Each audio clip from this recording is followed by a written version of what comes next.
निकाय चुनाव में जितनी यहाँ पर धांधलेबाजी है, हर वार्ड में जहां भाजपा का है वो 300-400 वोट जाली बने हुए, क्यों नहीं जांच कराते हैं उसकी? हम उसके प्रमाण देंगे, हम देंगे प्रमाण, अगर ये चाहे कि यहाँ प्रमाण दिए जाए। केदारनाथ से सोना गायब हो जाता है 200-300 किलो, इन्हें कोई फर्क नहीं, उसकी फ्रेंचाइजी बांट रहे हैं, दिल्ली में खोल रहे हैं। अरे कैसे आप भगवान के साथ खेल रहे हो? चलिए साथ मेरे साथ फ्रेम में पुनीत चौधरी साहब हैं, कांग्रेस का सिपा सालार कहें या फिर क्या कहें, आप सभी लोग जो है भली भांति परिचित हैं। चलिए सीधा चुनाव के मुद्दे को लेकर बात करते हैं। क्यों चुनाव को जो है लेट किया जा रहा है और क्या कुछ इस वक्त की स्थिति परिस्थिति चल रही है? स्वागत है आपका चैनल। आपका भी बहुत बहुत स्वागत है। लग रहा है क्यों लेट हो रहा है? देखिए, आप लोग एक जनप्रतिनिधि से भी ज्यादा जानकार होते हैं सभी परिस्थितियों के। एक जो चौथा स्तंभ है उसे मीडिया को माना जाता है। मीडिया को सभी पता है कि जो माहौल है वो आज भाजपा के पक्ष में नहीं है। 2 विधानसभाएं हार चुके हैं। राष्ट्रीय स्तर पर भी जो इनका अपेक्षित इनको एक जन समर्थन था, उससे जनता ने इनको नकार दिया है। तीसरा है, अब यहाँ आप जो निकाय चुनाव के स्तर पर अगर हम बात करें, ये हर बार क्या करते हैं, जो विधायक गण हैं या इनके जो प्रदेश स्तर के नेता हैं, वो अधिकारियों को बुलाकर उनको दबाव में लेकर अपने हिसाब से परिसीमन कराते हैं। बहुत सारे वार्ड हैं जहां का आप परिसीमन देखेंगे तो आपको लगेगा किसी 12वीं क्लास की कक्षा के बच्चे ने किया। आप उदाहरण के तौर पर 76 वार्ड देखें, वो आपका हरिद्वार बाईपास पे भी है, वो आपका मुख्य सहारनपुर रोड पे भी है, वो आपका फिर जीएमएस रोड पे भी है, ना वो चकोर है ना वो गोल है, तो वो निराकार है।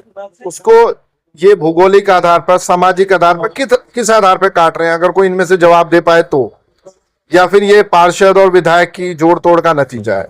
तो ये अभी समझ चुके हैं कि जनता में हमारा जो भाव है वो सही नहीं है, जनता हमारे समर्थन में, इनका जिद्दी रवैया।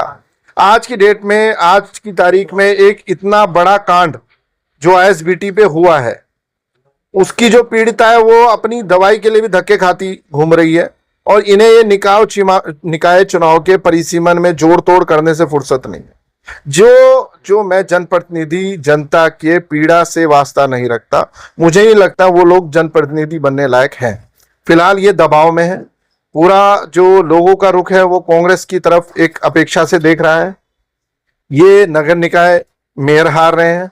पार्षद हम लोग 60 से 70 के आसपास आएंगे, अगर हमारा जो जोड़ तोड़ है, हमारे जो लोग हैं, कुछ लोग बागी नहीं होते हैं, सभी लोग आपसी समन्वय से लड़ते हैं। तो इसमें ये कहीं ना कहीं जो बीजेपी का अड़ियल रवैया है, एक अड़ियल रुख है, और एक जो जनता को बेरुखी करके सब अपना काम धंधे कर रहे हैं, अपना हर जगह आप ये देखिए, भ्रष्टाचार हर जगह है, चाहे वो मेडिकल हो, चाहे सड़कें हो, चाहे वो हो। आज आप देखिए, माजरा है, प्रिंस चौक है, नदियां बहती हैं वहां 2 घंटे की बारिश में। कैसे उनको, आप कभी जाना माजरा में, मैं जितनी बार वहां से गुजरता हूं, बारिश होती है, एक आधी गाड़ी खड़ी मिलती। क्या वहां पार्षद भाजपा का नहीं है? क्या विधायक भाजपा का नहीं है? क्या ये मुद्दे नहीं है? क्या ये जनता के मुद्दे? वहां कोई बीमार हो जाएगा, एम्बुलेंस निकलने लगे, वो रुक जाएगी, तो कौन जिम्मेदार है? तो इन लोगों को कोई सरोकार नहीं है जनता से, इनको अपनी जेबें भरनी है। ये एक ऐसे रवैये पे आ चुके हैं जहां इन्हें कोई फर्क नहीं पड़ता किससे। लेकिन आप ये सारी चीजें कह रहे हैं, जनता कहीं ना कहीं देख भी रही है, लेकिन जब इलेक्शन आता है तो फिर जनता को क्या हो जाता है? देखिए, जनता में पहले तो देखिए, जनता अपनी जगह सही है। अभी आप देखेंगे, निकाय चुनाव की जो लिस्ट होती है और विधानसभा की जो लिस्ट होती है वो अलग होती है।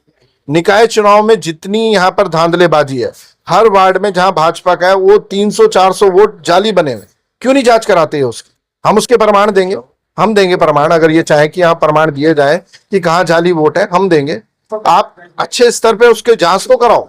आप अपने बीएलओ भेज दोगे, मुस्लिम एरिया अगर कांग्रेस का है, वहां से बीएलओ वैसे ही बोलते हुए निकल जाएंगे।